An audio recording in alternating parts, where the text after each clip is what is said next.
नमस्कार, आप देख रहे हैं हिंदुस्तान समाचार। मैं हूं अंशु। खबरों की शुरुआत करते हैं। इंडिया गठबंधन प्रत्याशी ने अष्टभुजा मंदिर में पूजा अर्चना कर शुरू की जनसंवाद यात्रा। बोले, केंद्र सरकार की नीतियों से आम जनमानस है त्रस्त।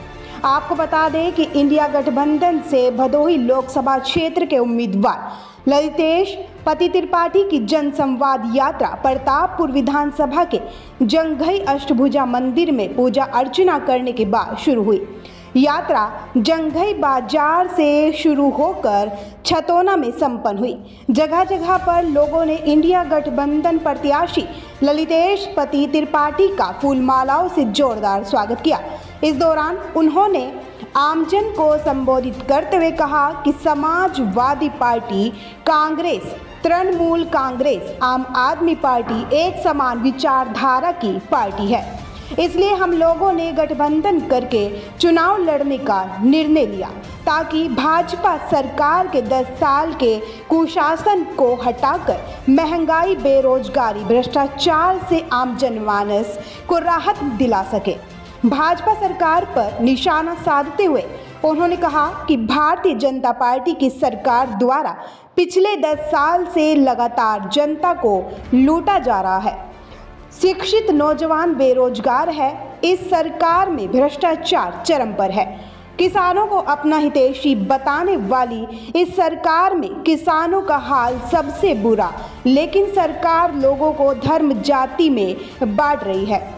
उन्होंने कहा कि निश्चित रूप से 2024 में लोकसभा भदोही की सीट इंडिया गठबंधन के खाते में जाएगी।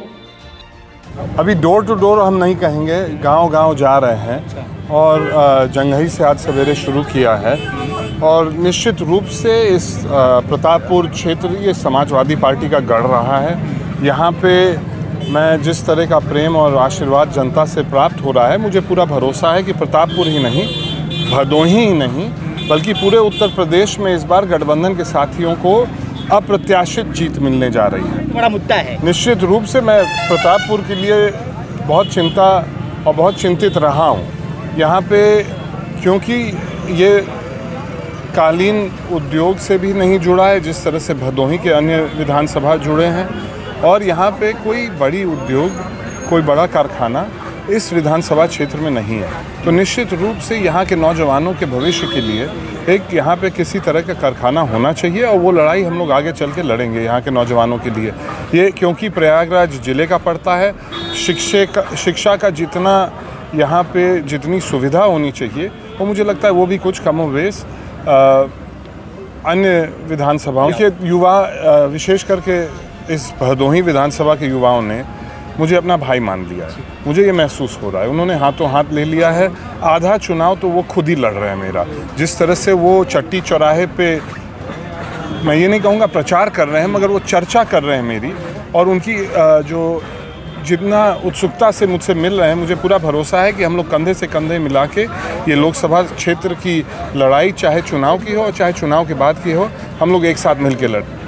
मैं बार बार एक ही चीज़ कहता हूँ, आपसे भी कहा है, ये जब नारा बोलते हैं तो मुझे नहीं समझ में आता है कि वो शायद लहसुन का भाव का बात कर रहे हैं, चाहे वो दाल के भाव का बात कर रहे हैं कि इस बार अगर वो लोग सत्ता में आ गए, पिछले 10 साल से हम लोग सब 150 रुपये की दाल खाने की मतलब ये मजबूरी हो गई है देश की। मुझे डर लग रहा है कि कहीं चुनाव जीत के जाएंगे वो दाल 400 पार ना हो जाए। सीट तो नहीं मिलने वाली है। इस पूर्वांचल के कोने में मुश्किल से 1 या 2 सीट पे भारतीय जनता पार्टी लड़ती हुई दिख रही है।